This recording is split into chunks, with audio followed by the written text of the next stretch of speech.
You better check yourself before you break yourself. You better check yourself before you break yourself. So I have three different conversations that I've had with my dad that I can remember. I've talked about one of those on here before because it's like my first childhood memory that I can remember. So, a little bit of backstory. I was born in Cali, Colombia. My dad was a police officer. My mom, hairstylist. So, my parents met when my mom was pretty young and they came from different backgrounds. So, my grandparents weren't thrilled about my dad. The reasons behind them not liking my dad, I'm not too sure. I know that he was older than my mom. In Colombia, I guess my family was like well off, not rich, but they were well off. And I guess they felt like he was beneath her and they wanted someone else, someone with more money. That's a trend in my family, but that's a story for another day. And that's no shade to my family, by the way. Everybody's different. Different things are important to different people.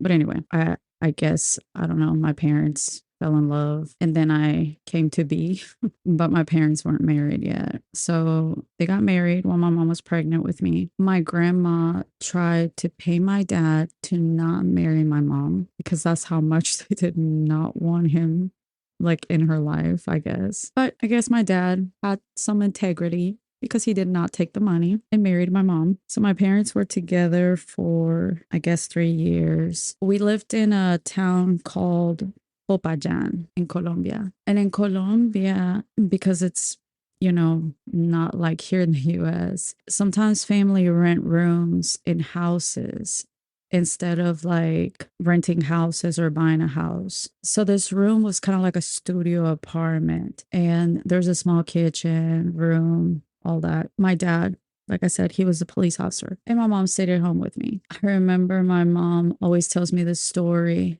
that I left and I started walking to go find my dad. And one of the police officers found me walking. I told him I was looking for my dad. And so he brought me back home. I always think that story is so cute. Eventually, I guess they split up. My mom left. I was told my mom's version of the story. Obviously, I didn't talk to my dad. I never saw him again after I turned 3 that last time that I saw him. So the only side that I knew was my mom's. So the first conversation was the one on the motorcycle. When my dad picked me up, he was taking me to the river and I saw a field burning. And I asked my dad why it was burning. And he told me it was sugar canes. I don't remember if he explained to me why they burned them. I just know that's what he said. So the second conversation, that first one I was 3, by the way. The second one was on the phone because like I said, I never got to really see him again. I was 10. My mom met the person that she married that brought us to this country. And I guess she was in the process of doing my visa or something. I wanted to see my dad before I left Colombia. And my mom says that she tried to get me to see him and that he wanted to see me. She has said that she decided at the end to not let me see him because she was afraid he would take me away. But I remember when I was on the phone with him, that time when I was 10, I told him that I wanted him to take me to live with him. I remember him saying that wasn't a good idea and that I needed to stay with my mom and that's where I needed to be. I felt so hurt whenever he said that to me because it was like rejection. It was like my abandonment, feeling like I'm not good enough to love. It was all those things that I felt at that time. And me and my mom's relationship has always been kind of weird. Not that I don't love my mom. I do, but it's just weird. And I always longed for my dad. I used to think it was because I saw other kids with their dad and I just, as a kid, you want what you see everyone else has. But the more I've thought about it, I don't think that's what it was because I did see other kids with just one parent, but I always longed for him. I guess whenever you just have one parent and you feel like you're not getting along with that parent, at least you can turn to the other one if you had it. But I couldn't tell you why it was so important to me. I guess I just wanted that support from a male. After that second conversation, I moved to the US. I personally don't believe that kids should be raised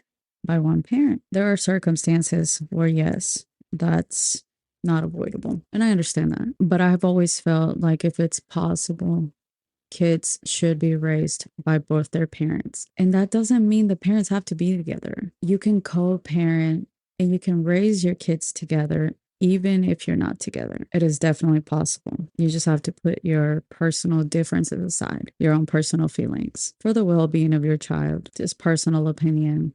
The way I see it. So that was the second conversation with my dad. So my mom and I ended up moving to the US. She had married somebody. They had sent me to Colombia for the summer the following year. And when I came back, my mom had her own place and they had split up. And every time my mom would have a boyfriend, I would instantly turn them into my dad. I would call them dad. I just wanted that so bad. And I think in a way, I probably made my mom feel pressured into giving that to me. And I wish I hadn't done that because I'm sure she made a lot of choices based off of that. But I was a kid.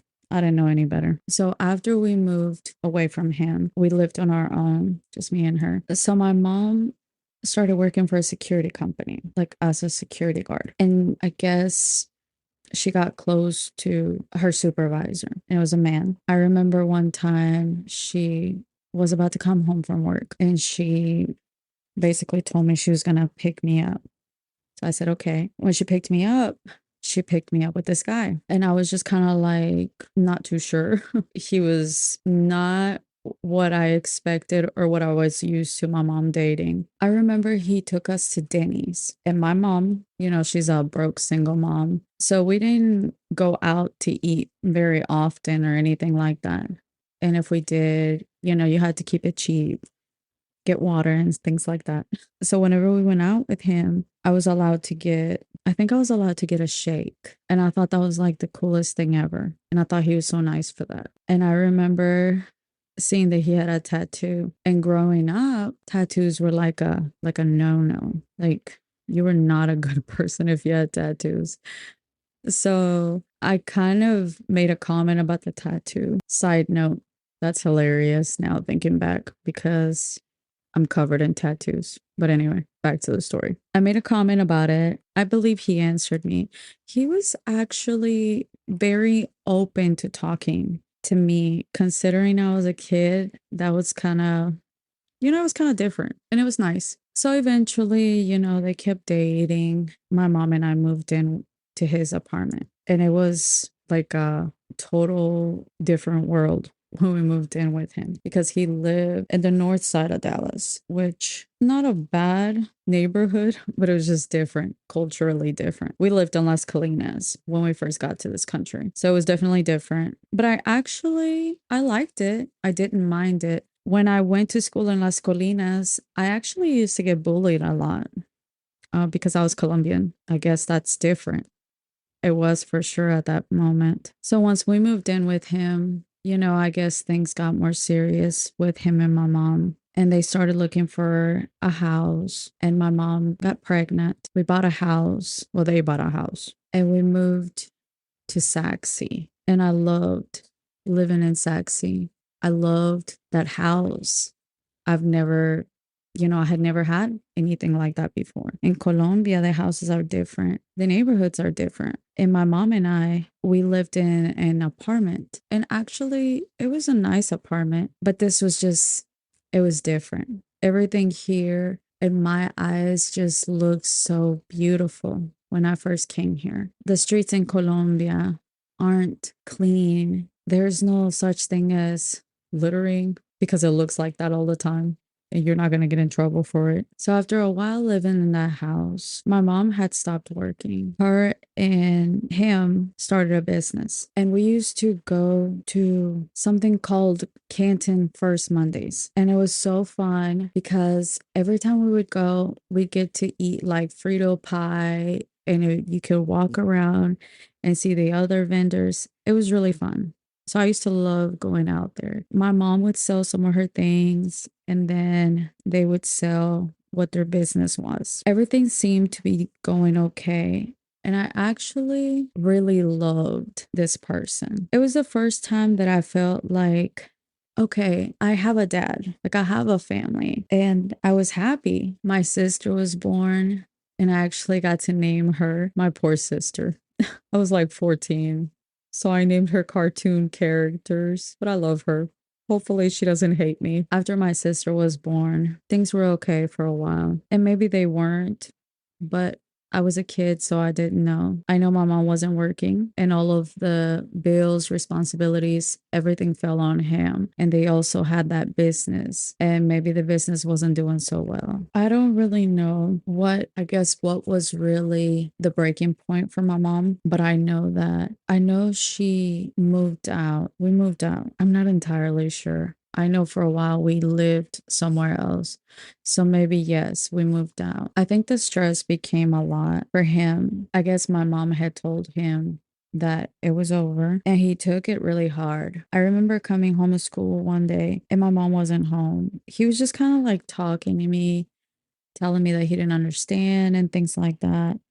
I was a teenager, so I mean, I didn't understand either. To me, it was like, he's been good to us and we have a family. Honestly, that's all I cared about. It was the family. But my mom and I have different views when it comes to that. My mom grew up in a very abusive household. So for her growing up, she always felt like it had been better for my grandma to leave and then be on their own than her to endure the abuse that they all had to go through. I understand. I understand why she feels that way, but I didn't grow up that way. I grew up with just her, and I really did want that family, and I loved having it. I was so excited when my sister was born because I had always wanted a sibling. Even though her and I were years apart, it was still nice when she was born. She was my baby. So one day, I went off to school, and I usually always would bring my house keys, but I didn't that day for whatever reason. I went to school, my mom and my sister and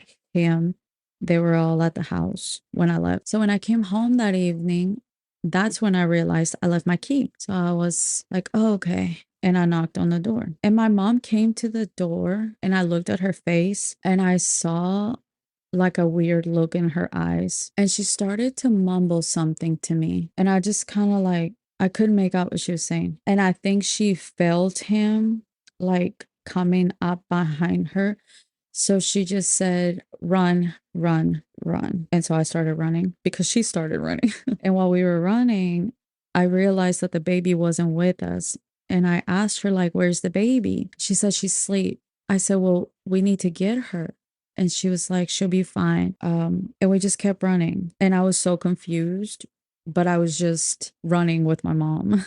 And we were knocking on doors. We were trying to find like a neighbor so we could use a phone. But this was like 3 in the day. So everybody was at work. Finally, my mom saw one of my classmates that I had just got off the bus with, and she ran into their house and just did it and just started hysterically saying she needed to call the police and, so on and so forth. So on that day, I found out my mom was pretty much held hostage in that house the whole day.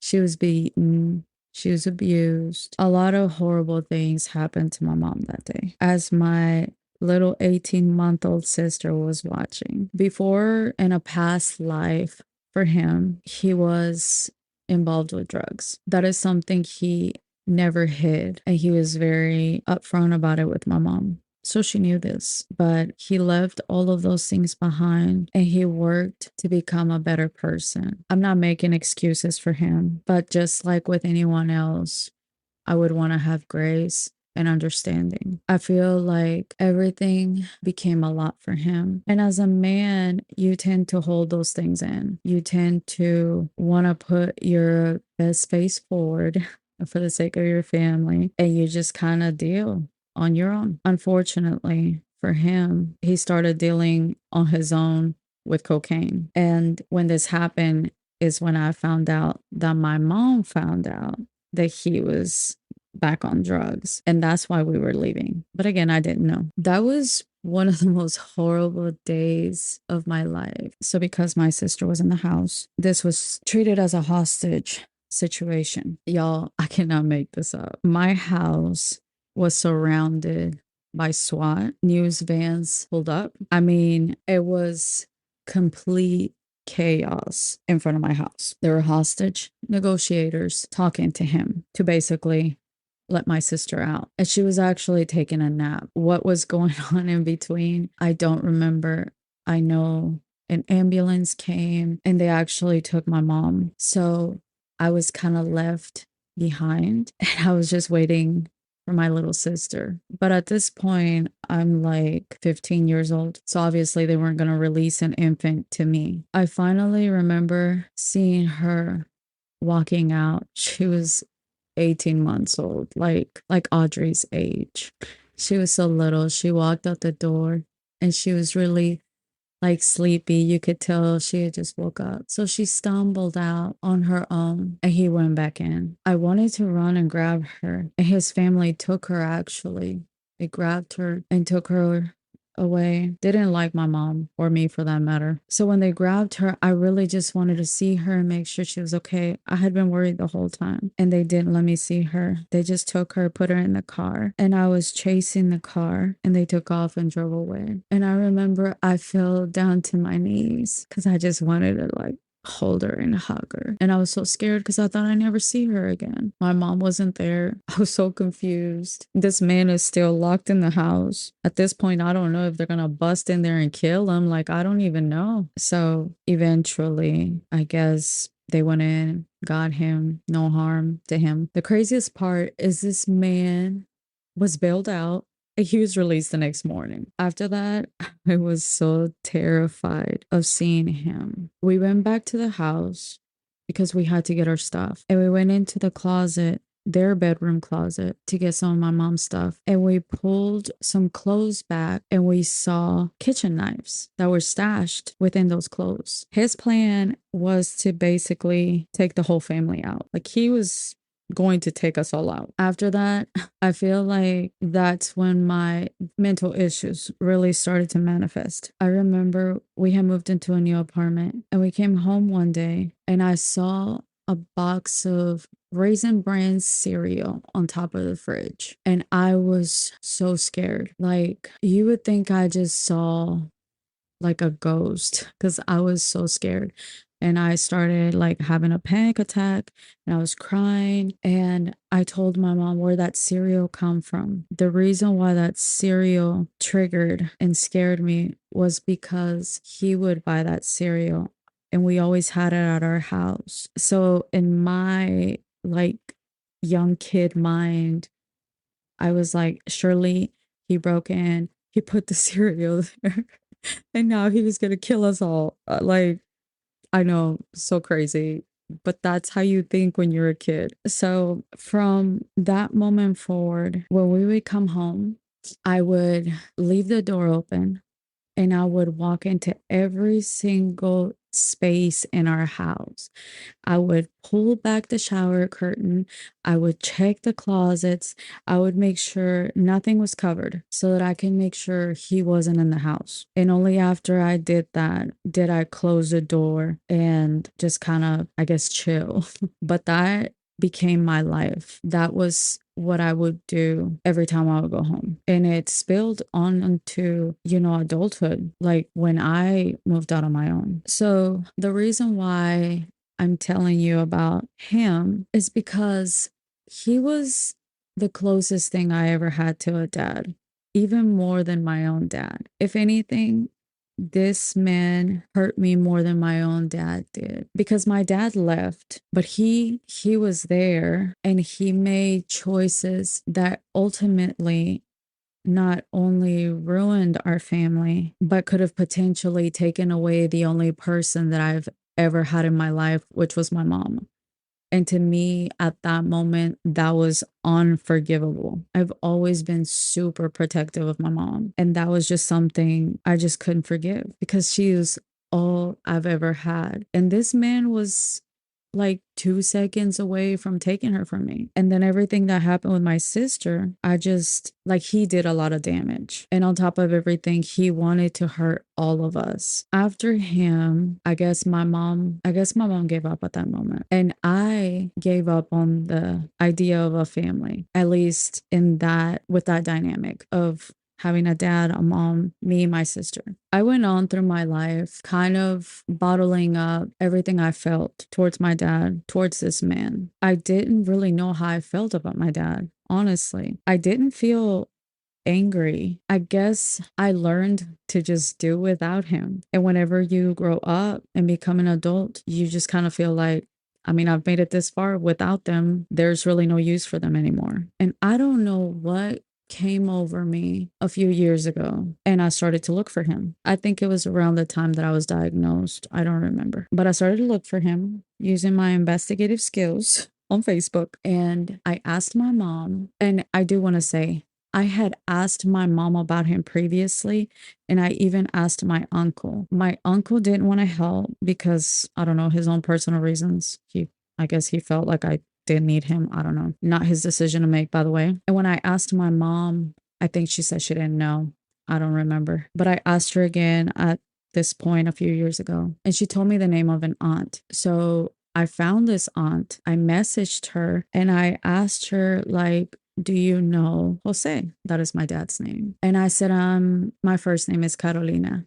I'm Carolina. I'm Jose's daughter. I'm looking for him. She was so nice and sounded really excited to talk to me. So she eventually passed the message on to my dad, who then got in contact with me. I honestly couldn't believe that I had found him. And I went through his Facebook because I wondered if he had ever looked for me. And I saw a post from a few years back that he sent to a girl named Carolina, and he pretty much asked her if she was his daughter. I also saw he posted this song that he had dedicated to me when I was little. It's called Mi Corazón Lloró. It's a Spanish song, and it's a dad, and he's calling the mom's house, and a little boy answers the phone. The dad knows, obviously, that's his son, but the little boy doesn't know that the person calling is his dad. So the dad starts asking him, like, how's school going and things like that. And the little boy says that the neighbors take him to school when his mommy's at work because he doesn't have a dad. So in the song, the dad is asking to speak with the mom. And the little boy says, she's showering. And then at the end, he says, oh, she's left. In the song, the dad tells the little boy, tell your mom that I love her very much and I love you. The little boy says, how can you love me? You don't even know me. He goes on the conversation. And at the end, after he says his mom's left, the dad says to the little boy, he's saying goodbye. The little boy says, goodbye, sir. And the dad says,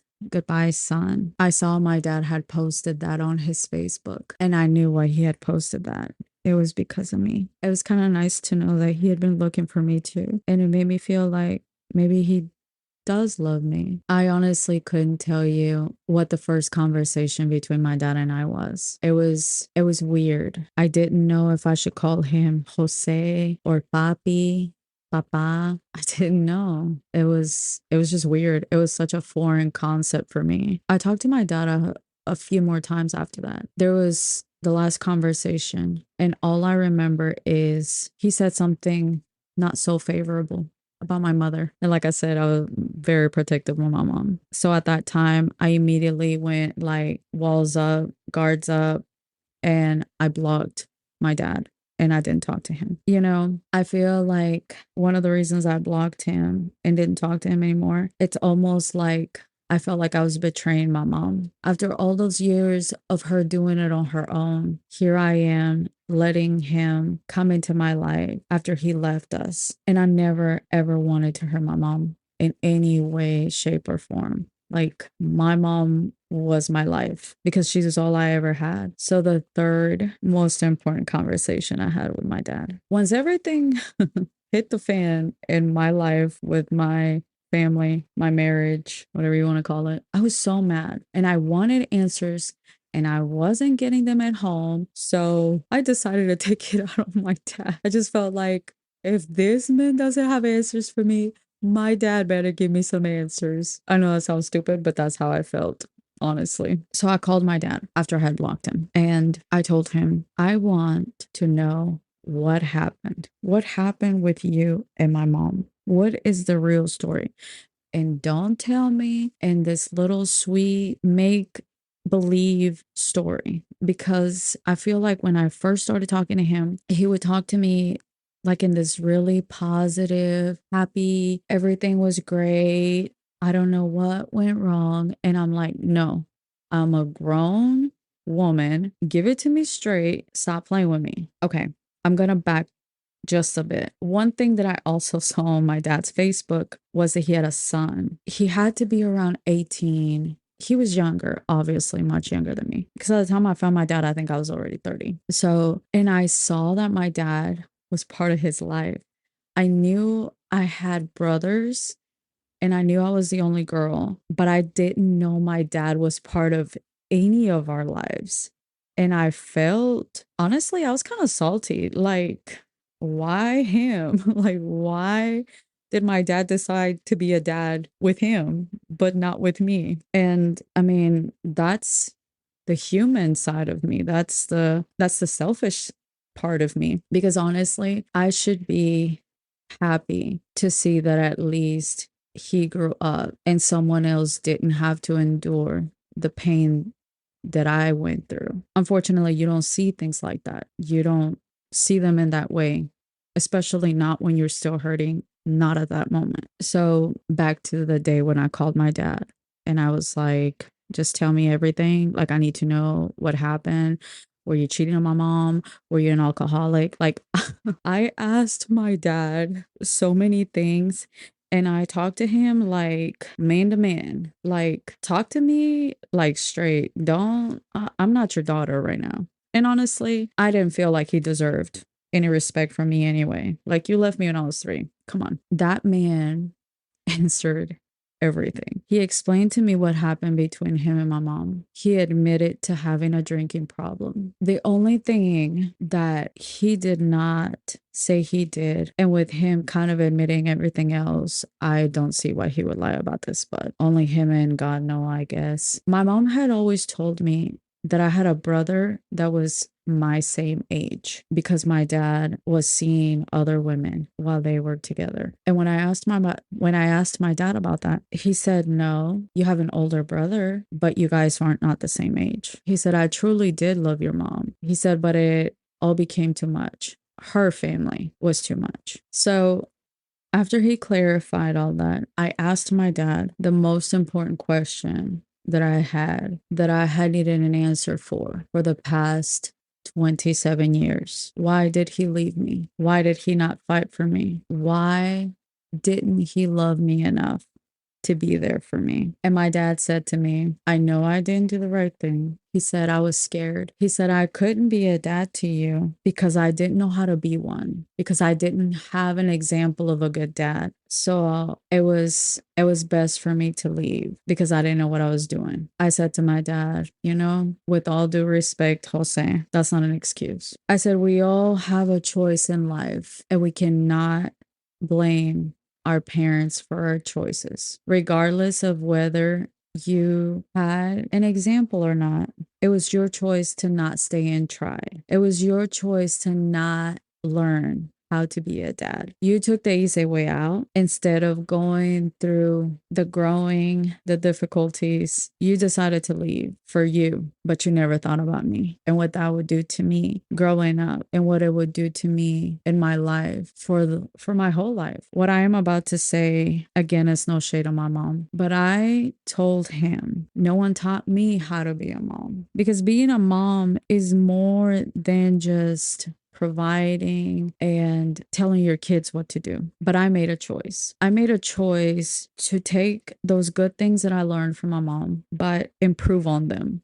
My mom made her choices, and I will never judge her for that. Those were her choices. But I wanted to make different choices I wanted to make choices that would benefit my kids and not just me and not just my own personal feelings. My ultimate goal was for my kids to have the best, for my kids to have what I didn't have, aside from what I was going through, my feelings, whatever, aside whatever anybody else thought. I made a choice. No one showed me. And if I had just gone with what I had seen, my kids would have a very different life right now. Again, no shade to my mom. I don't think I'm better than her. I don't think I am a better mom. None of that. I just made different choices for the sake of my kids. And she did what she thought was best with what she knew at the time. But I did what I felt was best for my kids. And I went on and tried to improve on that. So when I told my dad, neither you nor her taught me how to be a parent, but I still made a choice for my kids, even though a lot of times that choice has not been easy for me. There has been a lot of sacrifice behind a lot of choices that I have made that no one knows about except me and God. Not even my kids know the sacrifices that I have made for their sake. And I have truly had to put my own feelings and my own wants aside because I wanted what was best for them. But my parents chose what was best for them, not me, for what was easiest and felt the best for them. After I said that to my dad, I honestly expected for him to be like, you little rude, you know what? But you know what? At that moment, my dad said to me, you're right. You are right. It was my choice. And if I had another chance, I would choose differently. And he said to me that he would really like it if we could try to build a relationship from that moment on. Y'all, this was a few years ago. And I wish I could say I had so much grace and forgiveness in my heart at that moment for my dad, but I didn't. I felt like I was 30. I'd already made it this far without him. I didn't need him. And I felt like, why should he get the privilege of being in my life when he had nothing to do with the person that I was? So I said something along those lines to him.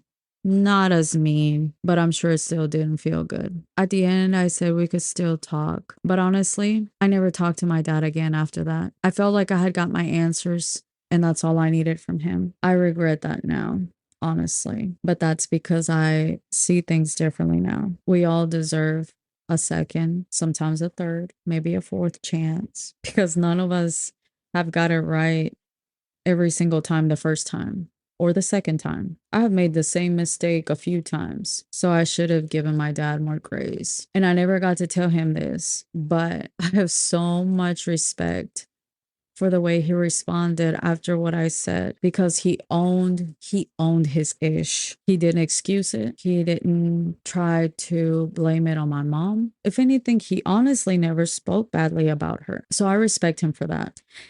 Y si por algún milagro, José, tú escuchas esto, nada más quiero que sepas, yo definitivamente aprecio de la manera que me respondiste, de la manera que me diste todas las respuestas que yo necesitaba toda mi vida. Yo tengo nada más que respeto por ti y yo quiero que sepas que yo no te odio y que yo he perdonado todas las cosas que han pasado. Te agradezco por ser la persona que con mi madre me dio vida. Y yo siempre le voy a pedir a Dios que me lo cuide. Así yo hable con usted algún día otra vez o no. Those are the 3 most important conversations I've ever had with my dad. But what this taught me is life is determined by choices. And sometimes it's not the choices that you make, it's the choices that others make.